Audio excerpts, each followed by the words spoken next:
You नदी के पास एक छोटा सा नगर है। नगर में ही राजा विक्रम सिंह अपनी पुत्री राजकुमारी मेना के साथ रहा करते हैं। राजकुमारी मेना बचपन से ही अपने पिता के साए में ही पली बड़ी थी, क्योंकि उसकी माता का निधन बचपन से ही हो गया था। विक्रम सिंह अपनी पुत्री को बड़े ही लाड़ प्यार से रखते थे। वहाँ अपनी पुत्री को कभी किसी चीज़ की कमी महसूस नहीं होने देते थे।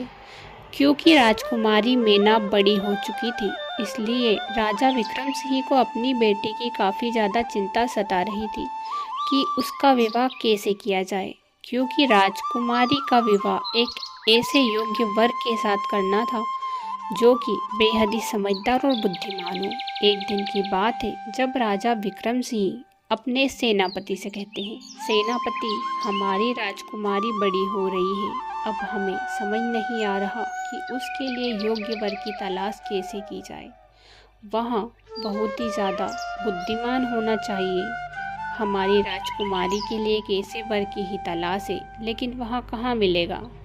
राजा, आप ये बात तो सही कह रहे हो, लेकिन राजकुमारी के लिए योग्य वर की तलाश करना बहुत ही कठिन है। क्योंकि आप जिस योग्य वर की तलाश कर रहे हो, अभी तक मेरी नज़र में ऐसा योग्य वर नहीं आया है जो बेहद ही बुद्धिमानी हो और वहाँ कोई राजा हो। क्योंकि जितने भी राजा से मैं मिला हूँ, वहाँ बुद्धिमान नहीं है, और जो बुद्धिमान है उनकी शादी हो चुकी है। अब हम क्या करेंगे, हमें कोई रास्ता नज़र नहीं आ रहा। राजा विक्रम सिंह कुछ समझ नहीं पाते हैं। वो दिन रात अपनी बेटी की शादी के लिए चिंता करते रहते हैं। मुझे तो कोई रास्ता नज़र ही नहीं आ रहा। मेरी बेटी की शादी के लिए एक ऐसे योग्य वर की तलाश है जो बेहद ज़्यादा बुद्धिमान हो, लेकिन ऐसे बुद्धिमान योग्य वर मुझे कहाँ मिलेगा। मुझे खुद ही ऐसे वर की तलाश करनी होगी, क्योंकि मैं अपनी बेटी की ज़िंदगी में खुशी देखना चाहता हूँ और उसे खुश वही इंसान रख सकता हो जो बेहद ज़्यादा बुद्धिमान हो। क्योंकि मेरी पुत्री भी बहुत ही ज़्यादा बुद्धिमान है। वहाँ अपनी पुत्री के पास जाकर कहता है, राजकुमारी, मैं आपके लिए एक ऐसे योग्य वर की तलाश में हूँ जो बेहद ही ज़्यादा बुद्धिमान हो, लेकिन मुझे समझ ही नहीं आ रहा। क्योंकि हमने जितने भी राजकुमार देखे हैं, आपके लिए वह योग्य नहीं है। अब हम क्या करें, हमें कुछ समझ नहीं आ रहा। हमें लगता है कि हमें ही नगर भ्रमण के लिए जाना चाहिए और हर जगह योग्य वर की तलाश करनी चाहिए। मुझे पता है पिताश्री कि आप एक ऐसे योग्य वर की तलाश कर रहे हो जो मेरे लिए उचित हो, और आप एक ऐसे राजकुमार की तलाश में हो जो राजकुमार भी हो। लेकिन मुझे नहीं लगता कि कोई राजकुमार बुद्धिमान हो सकता है। क्योंकि जो लोग साधारण होते हैं उनके पास जितनी बुद्धि होती है, वहाँ किसी राजकुमार के पास नहीं होती। राजकुमार हमेशा पैसों के बीच ही पले बड़े होते हैं। उन्हें किसी का चीज़ की कमी महसूस नहीं होती, ना ही वहाँ मेहनती होते हैं। राजकुमारों को काफ़ी ज़्यादा शिक्षा दी जाती है, लेकिन फिर भी वहाँ अपनी शिक्षा का कोई फ़ायदा नहीं उठाते। मुझे नहीं लगता कि किसी राजकुमार के पास इतनी बुद्धि होगी जो मेरे लिए योग्य हो। आपको नगर भ्रमण के लिए जाना चाहिए, लेकिन तलाश में कोई साधारण व्यक्ति होना चाहिए। साधारण व्यक्ति की तलाश करोगे तो ज़रूर आपको मेरे लिए योग्य वर मिल जाएगा। मैं आपको यही राय देना उचित समझूंगी। हाँ पुत्री, लेकिन योग्य वर के लिए साधारण व्यक्ति क्यों? अगर मैंने किसी साधारण व्यक्ति से तुम्हारी शादी करा दी, तो क्या तुम साधारण सी ज़िंदगी व्यतीत कर सकोगी? हाँ पिताश्री, उसमें कोई दिक्कत की बात नहीं है। अगर वहाँ इंसान बुद्धिमान रहा तो मुझे कोई दिक्कत नहीं है कि मैं उसके साथ साधारण ज़िंदगी व्यतीत करूं। वैसे भी हमारे राजमहल में कोई राजा नहीं है। आपके बाद हमारे महल का राजा अगर कोई होगा तो वहाँ मेरा वर ही होगा। ये बात आपको समझ लेनी चाहिए। अगर मुझे आप किसी राजकुमार के यहाँ पर भेज दोगे तो वहाँ राजा बनने के लिए यहाँ पर नहीं आएगा, और मैं आपको छोड़कर नहीं जाना चाहती, और ना ही इस नगर को टूटते हुए देखना चाहती हूँ। क्योंकि इस नगर में कोई राजा की तो आवश्यकता होगी ना पिताश्री। मैंने यह बात तो सोची ही नहीं थी कि इस नगर में भी राजा की आवश्यकता होगी, और वहाँ राजा और कोई नहीं बल्कि तुम्हारा होने वाला वर ही होगा। तुम्हारी बुद्धि की तो दाद देनी चाहिए। सच में तुम्हें खुद ही अपने योग्य वर की तलाश करनी चाहिए। मुझे पूरी उम्मीद है कि तुम खुद अगर योग्य वर की तलाश करोगी तो मुझसे तो उचित वर ही ढूंढ लोगी। नहीं पिताश्री, मैं नहीं चाहती कि मैं आपकी अनुमति के बिना किसी और से शादी करूं। इसीलिए मेरे लिए योग्य वर की तलाश आप खुद ही करोगी। राजा नगर भ्रमण के लिए चला जाता है और उसे एक योग्य वर की तलाश थी। राजा कुछ समझ नहीं पाता, सारे नगर में भ्रमण कर लेता है लेकिन फिर भी उसे कोई उचित लड़का नहीं मिल पाता। राजा बहुत ही परेशान था। वहाँ महल वापस आ जाता है और फिर अपने सेनापति से कहता है, सेनापति, मैं नगर भ्रमण के लिए गया था ताकि योग्य वर की तलाश कर सकूं, लेकिन मुझे अपनी राजकुमारी के लिए कोई ऐसा उचित वर मिला ही नहीं। अब हमें वहाँ उचित वर कहाँ मिलेगा? मुझे यह बात समझ नहीं आ रही। राजा हैरान व परेशान था। उसे योग्य वर की तलाश थी लेकिन उसे राजकुमारी के लिए योग्य वर मिल ही नहीं रहा था। समय व्यतीत होता जाता है लेकिन राजा को कोई योग्य वर नहीं मिल रहा था। राजा हैरान व परेशान रहता है। एक दिन की बात है जब राजा के पास एक सेनापति तुरंत आता और कहता है, राजा जी, आपको तुरंत ही राजगद्दी पर चलना होगा क्योंकि हमारे नगर में किसी एक लड़के ने हमारे सेनापति से छेड़खानी की है। उसने उसकी तलवार चुराने की कोशिश की है। मैं चाहता हूँ कि आप जल्दी ही राजगद्दी पर चलिए। कहो, क्या बात है सेनापति, जो तुम तुरंत ही मेरे पास आए और राजगद्दी पर आने के लिए कहने लगे? कौन है वह लड़का जिसने इतना दुस्साहस किया कि हमारे सेनापति से छेड़खानी की? राजा जी, यही वह युवक है जिसने हमारे सेनापति की तलवार छीनने की कोशिश की और यह मानने को ही तैयार नहीं है, और अगर कोई कुछ कहता है तो यहाँ उल्टा सीधा जवाब ही दे रहा है। राजा तुरंत ही उस युवक से कहते हैं, तुम्हें डर नहीं लग रहा? तुम राजा के राजमहल में हो और तुमने हमारे सेनापति से तलवार छीनने की कोशिश की। तुम्हारी हिम्मत कैसे हुई? मैंने तलवार छीनने की कोशिश नहीं की राजा जी। आपको पता है, आपका सेनापति मेरे पास आया और अमरूद मांगने लगा। मैंने कहा खुद ही तोड़ लो तो कहता है कि नहीं, तुम ही तोड़ कर दो। मैंने साफ इनकार कर दिया राजा जी। फिर वहाँ मुझे डराने लगा और अपनी तलवार निकाल ली। मैंने उसकी तलवार तुरंत ही छीन ली। अब ऐसा कैसा सैनिक है आपका? अगर वहाँ आपके साथ चला गया तो आपकी जान तो खतरे में ही है। आपका शत्रु आपको किसी भी वक्त समाप्त कर सकता है और आपका सैनिक देखता ही रह जाएगा। ऐसा कैसा सैनिक है आपका? राजा कहने लगा, तुम्हारी हिम्मत कैसे हुई हमारे सैनिक के बारे में ऐसा कहने की? तुम कुछ ज़्यादा ही बोल रहे हो। तुम्हें डर नहीं लग रहा? मुझे किसी से डर नहीं लगता राजा जी। मुझे ना इस बात का पर गर्व है क्योंकि मैं किसी से डरता नहीं हूँ। राजा और ज़्यादा क्रोधित हो जाता और कहता है, इस लड़के को तुरंत ही मृत्युदंड दिया जाए।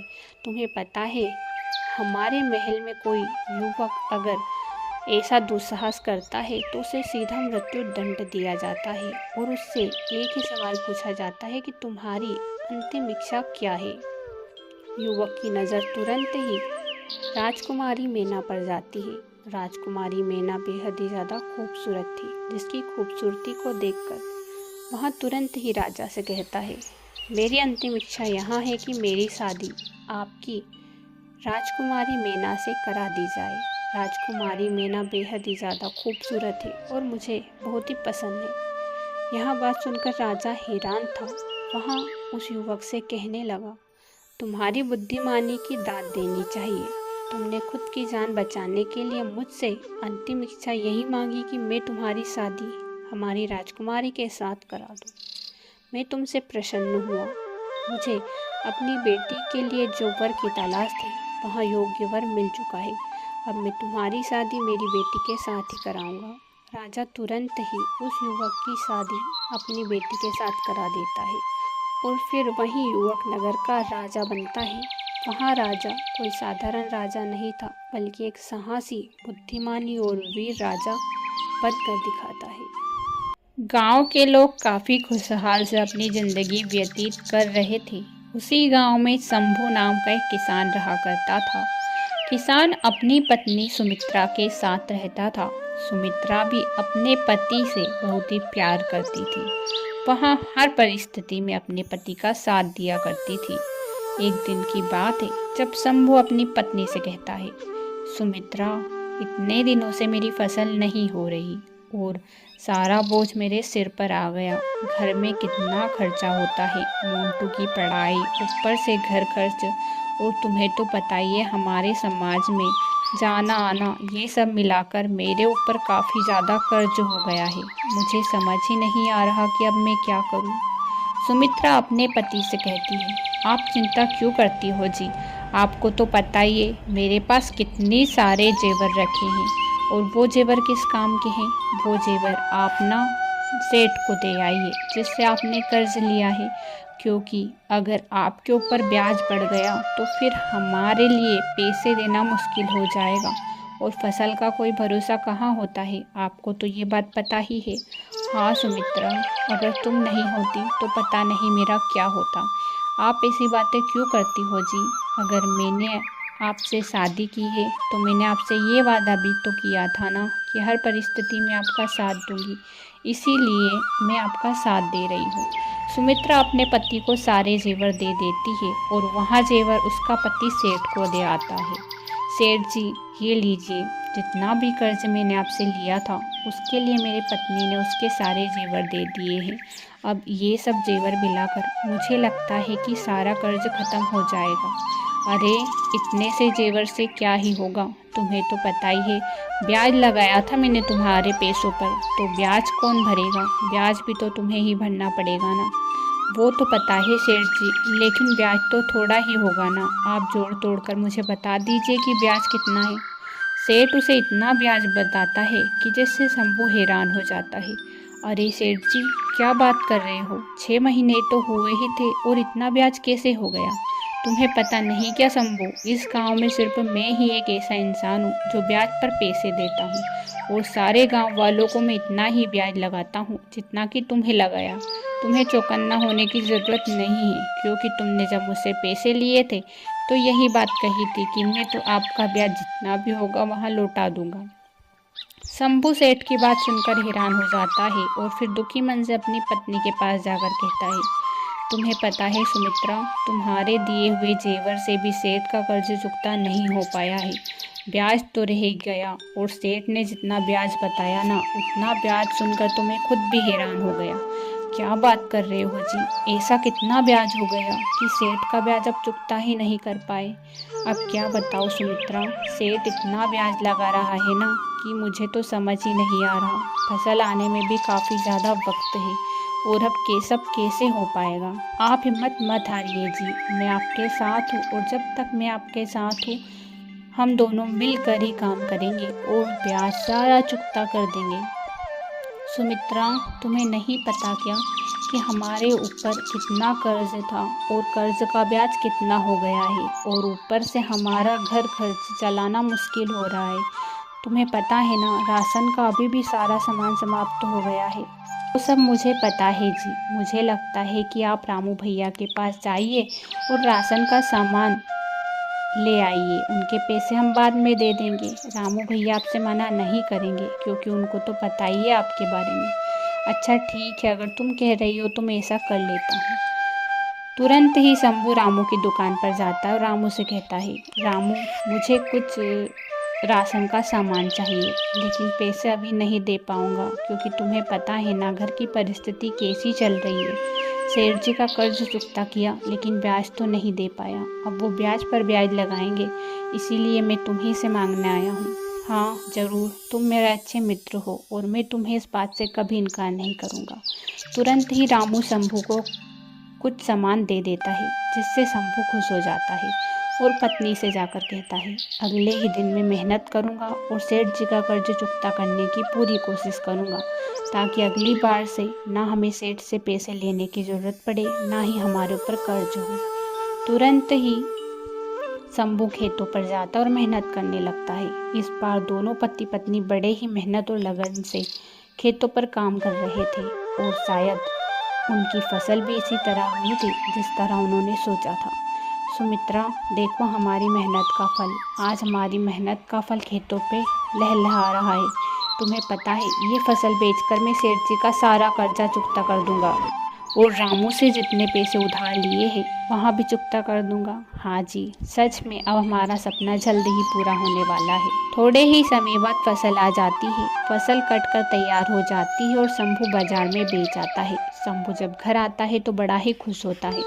तुम्हें पता है सुमित्रा, आज हमारी फसल बड़े ही अच्छे दामों में गई है, जिससे सेठ का कर्जा तो चुकता हो ही जाएगा, घर का खर्च भी चल जाएगा। हम इसी तरह मेहनत करते रहे ना तो हमारा सपना और भी पूरा हो जाएगा, जिस तरह हम सपने देखते हैं ना मोंटू को पढ़ाने के। हाँ हाँ ज़रूर, मैंने तो आपसे कहा ही था कि भगवान ज़रूर मदद करेंगे और हमारी मेहनत का फल भी है। दोनों ही पति पत्नी खुश होते हैं। इसी तरह शंभू दूसरे ही दिन सेठ का कर्ज चुकता करके आ जाता है और कुछ पैसे बचते हैं वहाँ रामू को दे देता है। अब वहाँ बेहद ही ज़्यादा खुश था, क्योंकि उसकी पत्नी ने जिस तरह से उसका साथ निभाया, उसे एक ऐसे ही साथी की आवश्यकता थी। दोनों पति पत्नी खुश होते उसी तरह मेहनत करते हैं। अब वो कभी भी सेठ जी से कर्ज नहीं लेते।